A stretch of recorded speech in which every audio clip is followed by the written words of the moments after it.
Bienvenidos a otro manual para el duelo, un espacio libre, libre para sentir, para llorar e incluso para reír. Un espacio en el que no nos da miedo sentirnos felices después de haber vivido el que alguien especial se haya ido. Yo soy Carolina y aquí contaremos historias de esas que a todos nos pasan, esas que no tienen reglas ni instrucciones, porque para los duelos no hay manual sino muchas versiones y aquí te comparto la mía. Antes de iniciar este episodio, quiero decirles que respeto profundamente las creencias de los otros, que no hay nada que me dé más felicidad que saber que hay personas que piensan distinto a mí y no lo veo además como, uy, esa persona como piensa de horrible o qué pensamiento tan raro, sino que lo veo como qué de lo que está pensando o qué de la opinión de la otra persona me puede servir a mí para entablar conversaciones diferentes conmigo misma, para seguirme cuestionando. No es algo que yo diga como qué horror, o sea, la opinión que dijo. Así que si sientes que lo que voy a decir en este episodio no va con lo que crees o si sientes que no resuena contigo como siempre lo digo, solamente déjalo ir. Porque si hay algo que he aprendido es que los duelos no tienen leyes y que todas las personas además somos un mundo infinito de posibilidades a la hora de enfrentar y afrontar nuestro dolor. Quise hacer este podcast, este episodio en particular sobre las señales porque hace un rato, cuando inicié con este propósito de otro manual para el duelo y cuando este proyecto estaba iniciando, publiqué un post que decía, pídele al cielo tantas señales que no le quede más remedio que dártelas, haciendo referencia al cielo como este lugar en donde están las personas trascendidas. Y quedé muy impactada porque recibí varios mensajes de personas que me decían que cómo hacían para recibir estas señales o que no les gustaba pedir señales porque sentían como que no estaban dejando descansar al fallecido. Y quiero que hablemos un poquito de esto porque, digamos, yo creo mucho en que nosotros somos energía y creo que la muerte también es solamente dejar este cuerpo físico, este molde que tenemos en esta vida para que nuestra alma regrese a esa dimensión a la que pertenece y a la que pertenecemos todos en esencia. A medida que me fui metiendo como en este rollo de hablar más de la muerte, del duelo y de las pérdidas en general, conocí a una autora que se llama Elizabeth Kubler-Ross, quien fue una médica y psiquiatra nacida en Suiza y que durante 25 años se encargó de estudiar a moribundos, a personas que habían tenido experiencias cercanas a la muerte y a personas que estaban ingresadas en cuidados paliativos de diferentes hospitales de Estados Unidos. Recopiló información, habló con ellos, se sentó a escuchar todas sus experiencias, todo lo que habían vivido esas personas que habían tenido estas experiencias, por decirlo así, de ir al más allá y de ser llamados de nuevo a la vida. Y a través de eso ella generó grandes resultados y por eso hoy en día es considerada no solo una de las mentes más brillantes del siglo XX, sino que también es una de las autoras en materia de muerte y duelo y por supuesto de este conocimiento que tenemos sobre el más allá. Y hace poquito estaba leyendo un libro sobre ella. Ella tiene una amplia bibliografía acerca de estos temas y había uno en particular que recogía una conferencia que ella había dictado en donde hablaba sobre las etapas de la muerte o más bien eso que iba a sentir una persona cuando la muerte llegaba.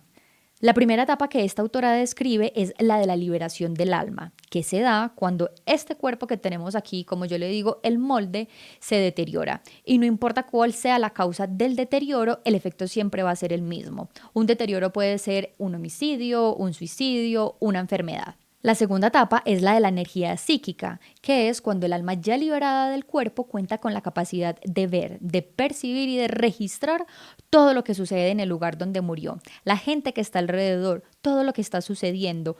Y hay algo muy importante y es que para esta alma no hay ni tiempo ni hay espacio. Así que como es capaz de estar presente en ese lugar, es capaz de estar presente a 20 kilómetros allá. No importa, es capaz de tener esa conciencia y de registrar todo lo que está sucediendo en los lugares en que ella así desee estar. Y es además un lugar al que nuestro cuerpo físico, en especial nuestros oídos, no pueden acceder sencillamente porque no está diseñado para registrar estas altas frecuencias. Hay algo que me gusta muchísimo de esta etapa y que Kubler-Ross lo define como: en esta segunda etapa te das cuenta que ningún ser humano puede morir solo, y no únicamente porque el muerto pueda visitar a cualquiera, sino porque la gente que ha muerto antes que nosotros y a la que amaste espera siempre.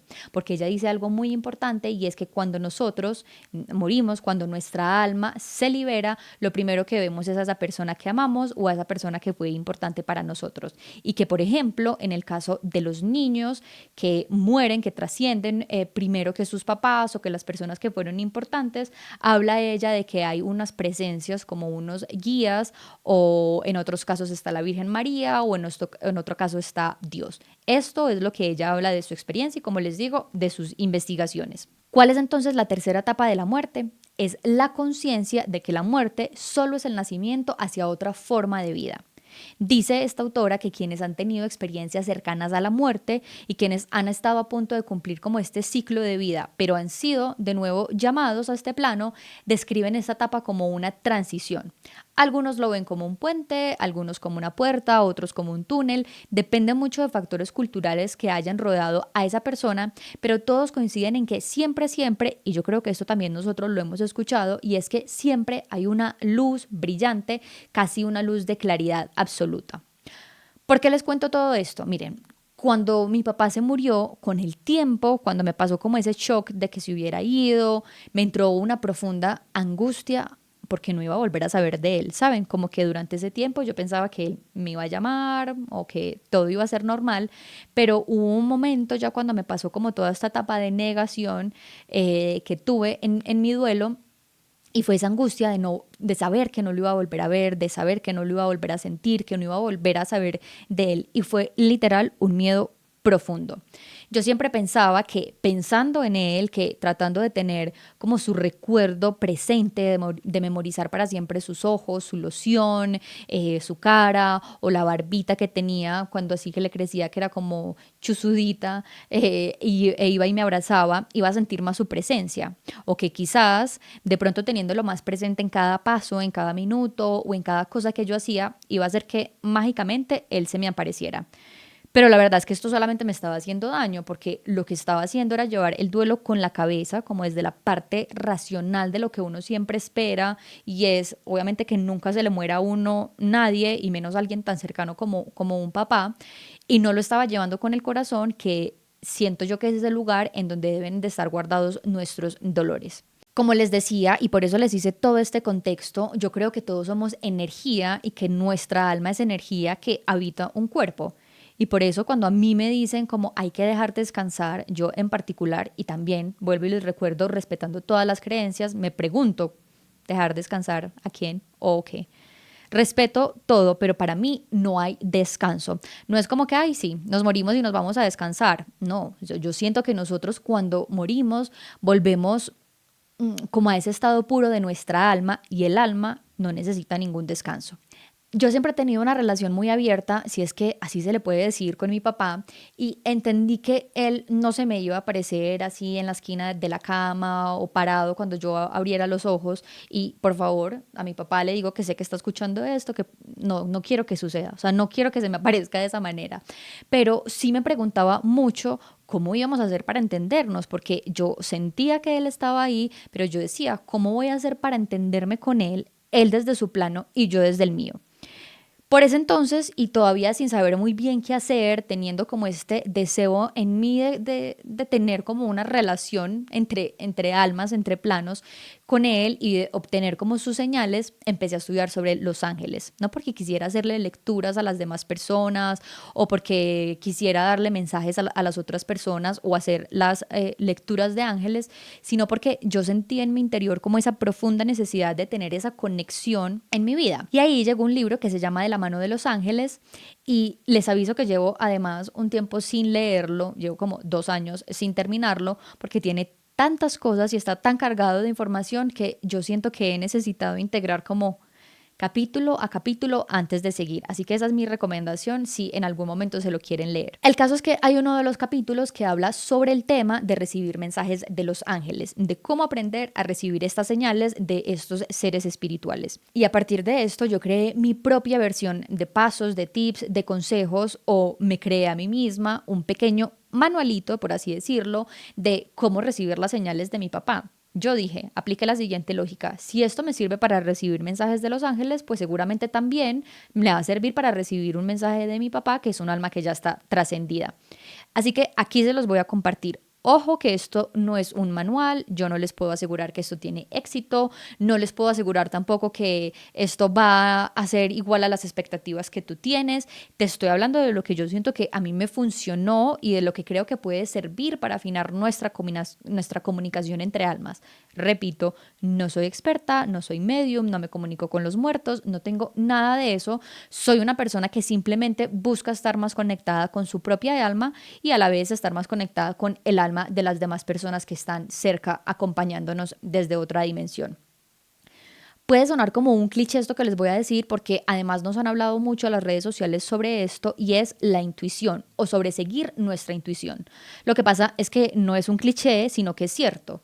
A mayor conexión que uno tiene con su intuición, con su tercer ojo, más fácil se hacen los caminos. ¿Cómo podemos describir la intuición? Es aquella percepción inmediata que no necesita razonamiento lógico. Es el primer pensamiento que nos llega, es la primera sensación. Y se los voy a hacer como más claro, o se los voy a ejemplificar con la siguiente situación que yo creo que nos ha pasado mucho en el común. Y es, uno tiene un novio, ¿cierto? Tiene una relación de pareja y un día ves de casualidad un mensaje de una persona que no conoces y que le escribió en sus redes sociales, o es que le dejó un like en alguna publicación en sus redes, o van también a un evento y te presenta una persona y uno inmediatamente dice: esa persona no me cayó bien, o esa mujer no me dio buena espina, y la pareja lo mira a uno como: ¿de qué me estás hablando? O sea, pero la acabaste de conocer. Y uno sabe, uno no se está enloqueciendo, sino que ahí es cuando uno dice, es el sexto sentido.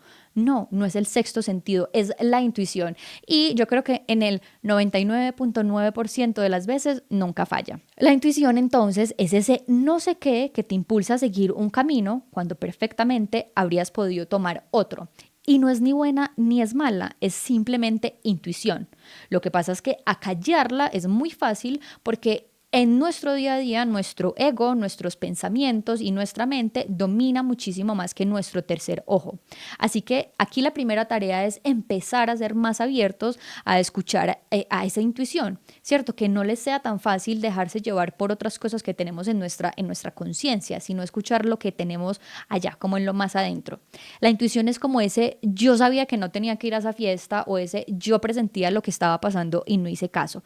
Eso es el resultado de no habernos escuchado. Y el primer paso que, como les digo, siento yo, es necesario para recibir señales de otras almas es abrir la intuición. ¿Por qué? Porque a veces del dolor de que alguien se nos muera hace que todo nos parezca una señal. Entonces, estamos llenos de dolor, ¿sí? Nos levantamos la tristeza más absoluta, extrañando más que nunca, y pedimos una señal. Ese día se nos va a hacer que todo es una señal. Entonces vamos a ver cualquier cosa y vamos a decir: ay, se me apareció una cortina, entonces esa cortina es porque a mi papá, No, eso ya es cuando nosotros nos dejamos... ¿cómo se dice? Como llevar un poco por esas cosas que queremos que sean realidad, cuando en realidad no lo son. Y la verdad es que esto no son las verdaderas señales, porque ¿cómo sabe uno que es una señal? Y es porque se siente, no se tiene dudas, ¿sabes? Como que les decía, no hay un raciocinio lógico y por ende tú no te preguntas si eso es una señal o no, tú simplemente sabes. Hay algo en ti que te dice, esto fue, y no te preguntas nada más. Se siente como una paz, como una sensación de tranquilidad en todo el cuerpo, como una vibración, por decirlo así, que te dice: hola, sí, soy esa señal que estabas buscando. Y la intuición se puede seguir además de muchas formas y en cada aspecto de la vida. Es como un satélite que uno va moviendo hasta que encuentra la señal. Por ejemplo, y lo puedes empezar a hacer desde detalles sencillos en tu vida cotidiana. Desde que te levantas y no sabes qué ropa ponerte, cierra los ojos, respira profundo como si buscaras callar tu mente y pregúntate: qué me quiero poner. Y verás cómo automáticamente seleccionarás las prendas y te armarás el outfit del día. La intuición no es algo que debamos acudir solamente para grandes decisiones o cuando estamos como súper acongojados, no. En la práctica de los detalles está el maestro. El segundo paso tiene que ver con el autodescubrimiento. Yo siempre les he dicho que en un proceso de duelo, lo más lindo que nos regala estos procesos es el autoconocimiento, ¿sí? De el saber cómo queremos afrontar nuestras cosas, qué nos despierta más dolor, a qué situaciones somos más propensos de que nos genere, por ejemplo, ansiedad. Y en este caso en particular es muy importante saber o conocernos lo bastante bien porque somos más propensos a identificar cómo nos van a llegar las señales. Por ejemplo, cuando yo era chiquita y mejor, desde que soy chiquita siempre he tenido esa tendencia, soy esa clase de personas que cuando va en el taxi, en el bus o en el carro lee todos los letreros, pero absolutamente todos, letreros de almacenes, de restaurantes, de una institución, lo que sea. Y también he sido de escuchar música, de identificarme o de inventarme historias con canciones. O por ejemplo, también soy muy de conectarme con los olores de un lugar o de una persona. Hay gente que puede identificar otras cosas. Lo importante es que uno sepa qué es lo que le gusta, qué es lo que le llama a uno la atención o qué le genera algo. Porque a través de eso que tú ya sabes que te gusta, es que vas a ser más propenso de recibir las señales. O por ejemplo, hay personas que en sueños reciben completas revelaciones. Yo la verdad es que este canal todavía no lo tengo como tan activado, apenas se me está como despertando, pero hay personas que reciben una cantidad de mensajes que muchas veces no somos capaces de identificar o de decir como de dónde vienen, simplemente son señales que estamos recibiendo de nuestros guías espirituales. Las almas trascendidas, como se los decía hace un momento, son capaces de estar en todo sin importar los kilómetros de distancia que haya. No importa si se murió en el Congo y tú estás en Medellín, Colombia, son energías que trascienden porque estas almas lo único que necesitan son un canal para poder entablar como ese mensaje con este plano, con esta dimensión, que como se los decía hace un momentico, nuestro cuerpo no está preparado para oír o para identificar esas frecuencias. Así que necesitamos, hagan de cuenta como de un traductor. Esa sería la palabra. Con estos dos pasos, el autodescubrimiento y la intuición, lo siguiente es jugar. Vamos a hacer de cuenta que estamos en la finca, esa finca que íbamos cuando estábamos chiquitos, que tenían estos televisores viejos a los que llamábamos panzones y en ellos, como no había cable en ese momento, solo podíamos sintonizarlos con antena y lo que nos daban eran canales básicos, pero teníamos que jugar mucho con esa antena para poder recibir la señal perfecta de ese canal que queríamos ver. La intuición hace ese papel de antena que nos ayuda a sintonizar el canal. Y cuando esto ya está sincronizado, es hora de jugar entre dimensiones, como yo le llamo. Hay unas claves. La primera, ser muy claros con lo que queremos pedir. Ojo, que cuando yo digo pedir, no me estoy refiriendo a que hay. Vamos a ver nuestros muertos pues como el banco o como seres omnipotentes que pueden hacer todo. No, más bien es tenerlos como intercesores, como guías, como ángeles de la guarda o como guardaespaldas.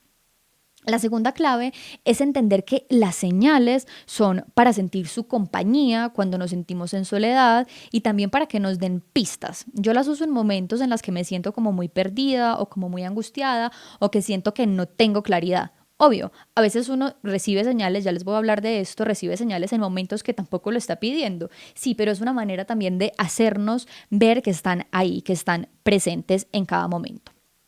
Vuelvo y te repito, ¿cómo se sabe que es una señal? Porque se siente, no lo van a sentir como el vientico de la Rosa de Guadalupe, no se les va a volar el pelo, no, van a sentir la certeza de que eso era una señal y que esa mariposa, ese colibrí, esa pluma, ese letrero, esa canción, ese olor, era esa señal que ustedes tanto estaban pidiendo. Y recuerden lo más importante, no tiene lógica, no tienen que ponerle cabeza a eso porque cuando es. Te voy a poner 3 ejemplos para que entiendas cómo yo he pedido las señales a mi papá y cómo él y yo hemos afinado este canal. Digamos que para la primera señal que yo recibí de mi papá, yo todavía no sabía muy bien cómo era este tema de las señales, tampoco había tenido como un mensaje súper claro de él, o bueno, todavía no había sido capaz de identificarlo. Había recién llegado también a Bogotá, estaba sola, enferma, bueno. todo lo mal que se puedan imaginar, además no tenía plata y venía en ese momento en el Transmilenio, en el bus, de noche salía del trabajo e iba para la casa. Cuando iba en el bus me di cuenta que no tenía plata, que no había retirado nada de dinero y que solamente tenía unas moneditas. Por cuestiones de tráfico y de movilidad de la ciudad, que los que viven en Bogotá saben que es un caos a veces, se me hizo muy tarde, así que yo tenía que llegar y coger como un taxi, por así decirlo, como otro transporte hacia la casa donde vivía en ese momento. Yo me bajé de la estación del bus muy asustada porque yo dije, no tengo plata esta tarde, ¿qué voy a hacer? ¿Yo con qué voy a pagar? Y para más de malas, cuando me estaba como en el puente, me di cuenta que no había ni un solo taxi, ni una sola persona, no había absolutamente nada. Estaba yo sola con la oscuridad de la noche, no había nada más. Y yo en ese momento dije, pensé mientras iba caminando y yo, bueno, Javier, o sea, te va a tocar acompañarme, que nadie se me acerque, por favor, que nadie me mire, que no me vayan a robar, que no me vayan a hacer nada, porque estaba ya, como les digo, estaba tarde y yo iba muy asustada. Y como les digo, estaba absolutamente sola. Y yo venía así con mi morral aquí agarrado adelante y yo decía, por favor, papá, que no me pase nada, que no me pase nada, por favor, por favor. Pero lo último que dije fue, Javier, vamos a caminar juntos. Del susto que tenía dije, Javier, vamos a caminar juntos. De ahí en adelante todo fue muy rápido. Lo tengo como un recuerdo muy borroso en mi cabeza. Llegó una persona, no sé de dónde salió, salió como aquí de la parte de atrás y me dijo, hola, ¿compartimos un taxi? Y yo le dije, no, no vamos a compartir un taxi, yo no tengo plata. Además era pues una desconocida, pero les digo que no, no recuerdo nada de su cara ni nada. Y ella me dijo, sí, no te preocupes, yo sé que no tienes plata, sé que solo tienes monedas, así que no te preocupes que yo invito al taxi. Yo solamente pensaba, y yo cuando dije en voz alta que no tenía plata, y se los juro que es algo que yo racionalmente nunca haría, yo le dije como, listo, vámonos juntas. Nos montamos en un taxi que justamente llegó cuando terminamos de bajar el puente. Todo era como muy extraño, como una nebulosa, y yo seguía preguntándome, y yo, esta persona, ¿por qué me dice que solamente tengo monedas? Efectivamente, solamente tenía monedas. Y nos montamos en el carro, el taxista, sí me acuerdo de eso, que preguntó, ¿tú dónde te quedas? Y la persona respondió por mí, dijo, no, ella se queda en la esquina de yo no sé qué. Y yo decía, yo cuando le dije a esta persona yo dónde vivía, y se lo juro que no la había visto nunca en la vida, cuando estábamos llegando yo le dije, mira, te doy mis monedas. Y recuerdo que esa persona simplemente me dijo, no te preocupes, nos vamos a volver a encontrar muchas veces y luego me invitarás a un helado. Y ya, yo me bajé del carro, me puse a llorar inmediatamente, como sin saber qué había pasado, porque se los juro, todo fue demasiado rápido. Y me acuerdo que llamé de una de mi mamá llorando porque era como una situación como muy rara, pero estaba sana, estaba salva en mi casa. Y yo la llamé y ella me dijo, ese fue su papá. Y para mí eso fue como un shock porque yo dije como, tiene toda la razón. Era el único que había podido haber escuchado todo, ¿sí? Y como les digo, fue como una sensación de tranquilidad. A mí nunca me dio ni miedo a esta persona, ni montarme en el taxi, ni nada. Ojo, no les estoy diciendo que tomen un taxi a cualquier hora de la noche porque los van a estar acompañando. No, o sea, no funciona tan así. Pero en ese caso puntual fue esa sensación de estar acompañada. Esa fue como, digamos, esa primera señal que recibí.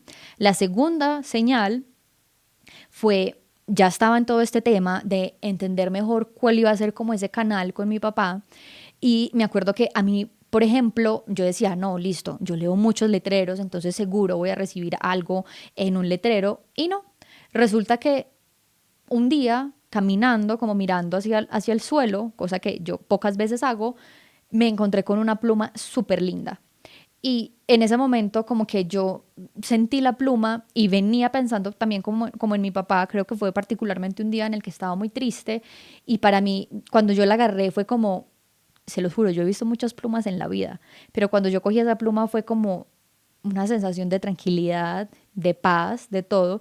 Y en ese momento me acuerdo que yo dije, papá, si esta va a ser nuestra señal y si esta va a ser nuestra vía de comunicación, que toda vez que yo salga a la calle me encuentre una pluma para saber que eres tú. ¿Listo? Acto seguido, desde ese día, y ya han pasado más o menos unos 2 años y medio, todos los días cuando yo salgo me encuentro una pluma. Y me la he encontrado en los lugares más extraños, en discotecas, que uno diría como, o en bares que uno dice como, ¿por qué tiene que haber una pluma en el baño de una discoteca? ¿Sabes? O aquí va la historia, estaba en una situación bastante maluca con un trabajo y era un día en el que yo estaba, pero de esas que quería renunciar, estaba mal, de pelea en pelea con mi jefe y estaba tan mal que yo lloraba y lloraba y lloraba muy angustiada. Y en ese entonces dije como, uy madre, pero es que no sé qué hacer. Y yo decía, papá, es que no sé qué hacer, porque yo sí siempre le hablo mucho a él. Y yo, papá, es que no sé qué hacer con esto.